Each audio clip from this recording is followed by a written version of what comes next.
Hi, and welcome back to another podcast with Mr. Hagan. On this podcast, we're going to continue to look at tax incidence, and we're going to look at what happens when we change the elasticity of the demand curve. So in this case, in this video, we're going to look at an example of the demand curve being perfectly inelastic. The demand curve is going to be perfectly inelastic. And so my assumption that I'm going to start with is that we're going to place the statutory incidence on the supplier. We're going to place the statutory incidence on the supplier, and then I'm going to ask you to label. We're going to label all of these things, and then we're going to draw some conclusions, just like we were doing on some of the other videos. So if you want to try it on your own, now's the time to pause, and then come back and watch me run through this.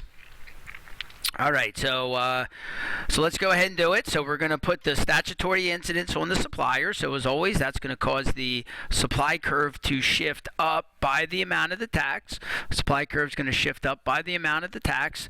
And then we're going to label our new equilibrium, which is going to be where the supply curve intersects the demand curve. So that's going to be P2. Right there is going to be our P2, and this is interesting. The Q2, it's on this perfectly inelastic demand curve. So the Q2 is going to be the same as Q1. They're equal, Q2 and Q1. So that means this Q2 is going to be the tax base, and the tax base did not change. It stayed Q2 stayed equal to Q1. So then this makes it kind of a little confusing about what to do with P3. Where is that? Well, follow the normal rule that we've always followed. So we go from the new equilibrium, and we come down to the old supply curve and come over, and that's going to be P3. So don't be confused by that. P3 is just going to be equal to P1. They're going to be the same price.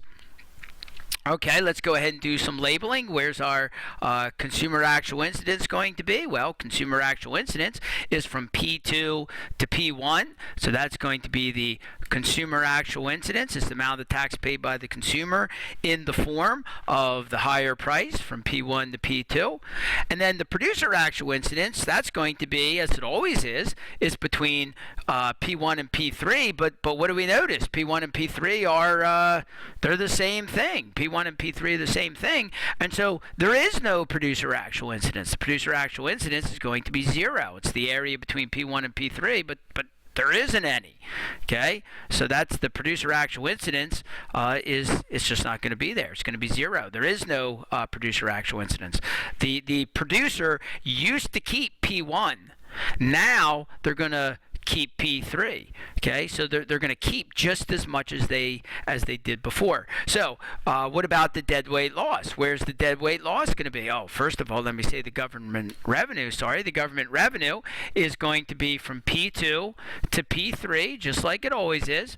So that's going to be the government revenue, and the government revenue is all going to be paid by the consumer. It's all going to be paid by the consumer. It's all going to be consumer actual incidence, and that should be unsurprising, since there is no producer actual incidence.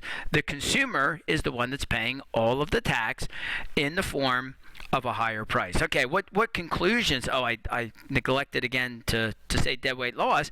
What about deadweight loss? Well, there isn't any deadweight loss. Why not? Because the consumer is going to buy the same amount of the good as they did before. Q2 is equal to Q1. There's going to be no reduction in the consumption of the good. There's going to be no reduction. And so Q1 is going to be equal to Q2, and that means there's going to be no deadweight loss. Okay, so let's lay this out. If there are no substitutes for the good, that means that the demand curve is perfectly inelastic.